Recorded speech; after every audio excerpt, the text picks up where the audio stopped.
Okay, so we're back up here again. As you can see, the temperature is minus 14. Why is that hitting me in the eye? Just wanted to let's go have a look over here. Had a relative in Germany talk about just talking about the chimney and kind of going around the back here, and carbon monoxide detectors and stuff, which I do have one, and I'm going to be putting it in here. But in case this was missed, I'm going down to make sure, now that it's minus 14 up here, that my cold air inlet is not buried too deeply in the snow.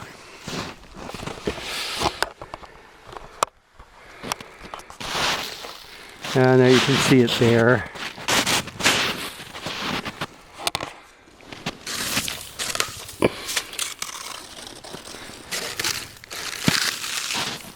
Has some grass in it. Okay, so that's open.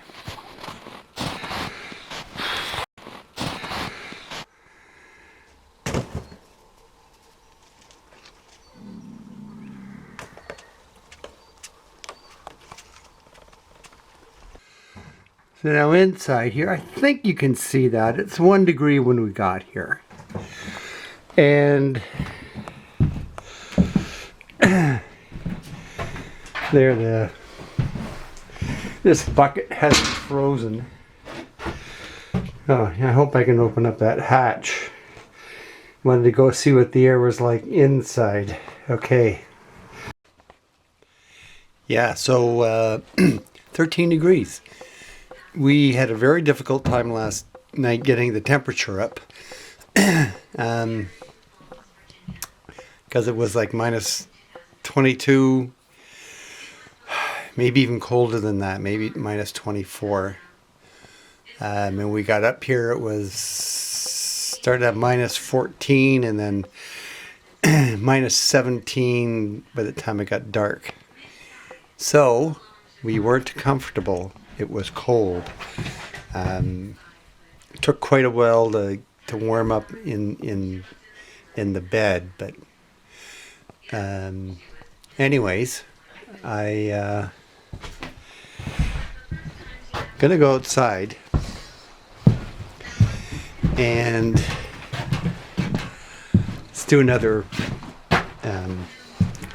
Okay, hang on. So there's the pipe. My camera stopped recording for some reason. I'm not too sure if it picked everything up. So I'm gonna shine the light there. Minus 16.8. Like I said, I think this thing reads 4 degrees colder than it actually is. So we're going to go inside and check the... did I have that on there? Yeah.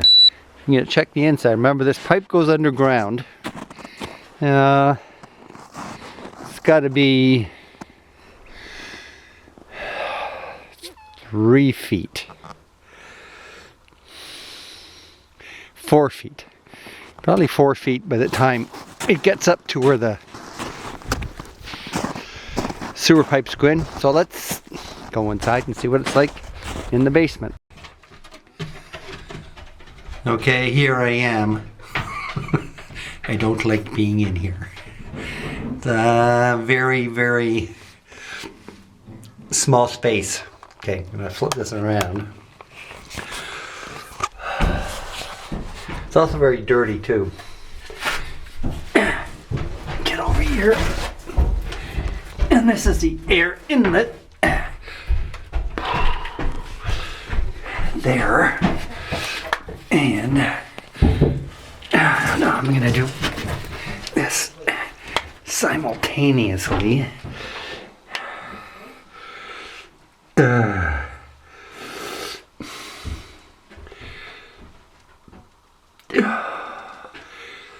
So I'm minus 3.6.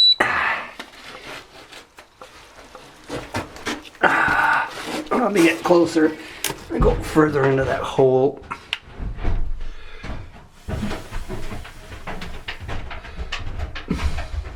Okay, where's the, there it is. Come on, focus. Minus 5.1. So wow, that's quite a difference. It's over 12 degrees, 12 degrees Celsius. As the temperature gained from outside to in here, and then we have to remember too that this thing is out by 4 degrees. Now all I gotta do is get out of here. Oh, I'm stuck.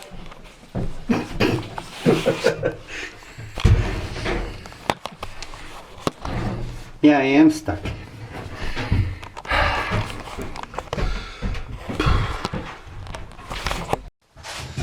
Okay, so it actually is working very well, our passive air intake. So to Jochen, if you're listening, there is air coming in through that pipe, goes underground, it warms up underground till about the freezing point, because my thermometer thing is out by about 4 degrees. It shows too low. So it's coming in from outside and heating up 12 degrees Celsius before it gets into the basement. And so there's air coming in to replace the air going up the chimney. And I also have the carbon monoxide detector in here now. I'm going to check the batteries on that and make sure it's working. Put it on the floor, just in case. Like I said, if water ever got in that pipe or it filled up, or right now there was air coming in, temperature was good. So yeah, I think that's turned out to be a success. Okay. Okay, so I've now drilled a couple of holes behind the Kachelofen. So we're going to see what kind of a draft we're getting up through the holes, if we are getting a draft. I drilled 2 right now, and I may add some more. Okay.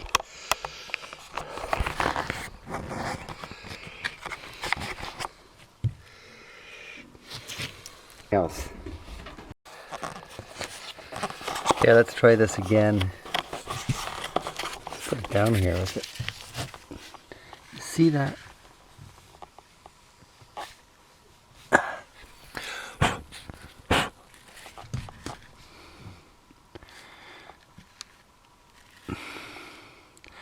Hard to tell, isn't it? There is air definitely coming up from there.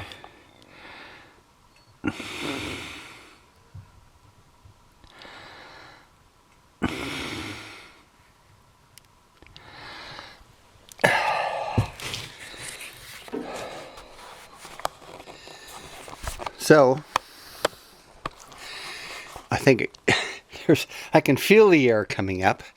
I was hoping that would show it better, but that should take cold air that's coming in from the basement, from the pipe going outside, across the rock, and then over to where the fireplace, where there's draw going up from the heat of the fireplace, and that should draw cold air from the basement, cold fresh air to mix with the air in the house and warm it up. Okay.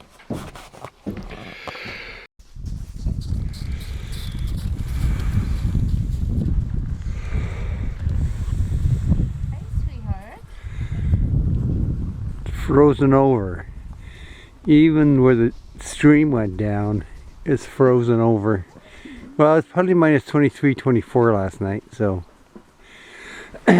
nice piece of ice for skating on. And that's at least 6 inches thick. And there's our waterfall. Completely frozen. See if I can hear any water coming. If there's anything at all. It's Bruni making noise. Crack here. I gotta watch it. If I jump on it, it'll probably. You okay? Yeah. You wet? No. Now I was just gonna say that if I jumped on this, I would probably break through.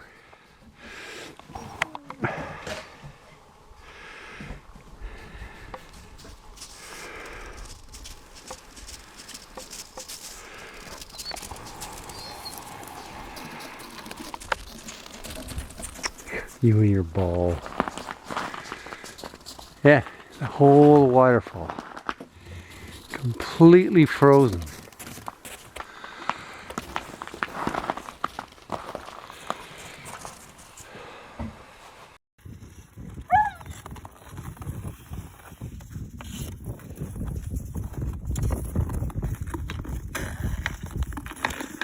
Bruni does not know what to make of that.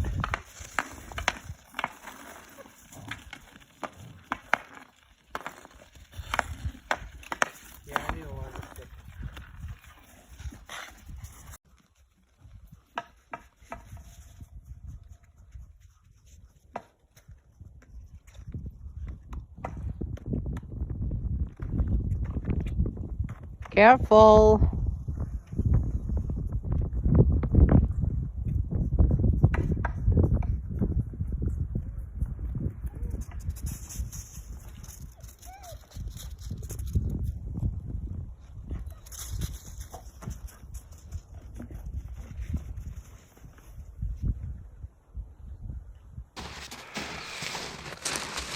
Okay, so this is where we followed moose prints up here, and this is where it slept. You can see there's a moose print with a little chunk of ice that was in between its hoofs. Found another. The dogs have been running around here, so they kind of, the dogs, there's one of them. I was wondering if it was being chased by anything, a little speck of blood there, but that could be from Rooney's paw or something. And then they eat these sorts of trees.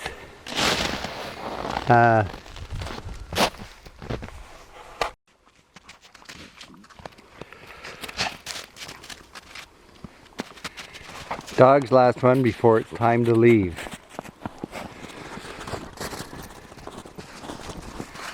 Found out that getting down to minus 20 and colder is a little bit too cold up here. Really had a hard time. Come on, you guys, run, run, run. Now they're taking a break. Oh, had a hard time keeping it warm enough up here. Anyways, so where's the tree I cut down? There it is. So there was a tree that had been leaning for a year or two. So I thought, since it's frozen here and I can walk through, cut it. And at first it was looked at it and I'm thinking it's all rotten. As you can see from here, right? That's all rotten in there. So I started chopping away at roots to try and weaken it because it was leaning up against that tree there, but not by a whole lot, just by a little bit. And it was cracked. There's a split there. So I'm thinking, oh boy, what a waste of a good tree. We're thinking it might be swamp ash, but so finally I got it down and cut a piece off the end that was really rotten, and I got to this and I started having hope, and then I cut this. That there, that's not regular ash. That is either walnut or it's black ash, and the black ash I've had is really dark. And the shape of it being so oval, there's the other end of it. We've been thinking if it's swamp ash, you can sell it for electric guitar blanks because it has good resonance and it's lighter than regular ash. It was used in 1950s. Shoot, trying to think. Not Stratocaster. See, there's in Fender electric guitars, and they had a really great sound. And the other thing, though, is if you look at it, I've never seen a tree that grows oval like that. It's just really odd. It is something that I've never seen in a tree before. Like you can see the center of it's down to the one side, and it just. So yeah, I'm really looking forward to using the bandsaw and cutting it up and see what kind of boards I can get out of it. Anyways, so for this trip up here this time, it's kind of a nice day today. Although it'll be good when we get out of here because our laneway won't be snowed in. The dogs love it up here too. It's just, I don't know, very peaceful. Okay, that's all for now. Bye.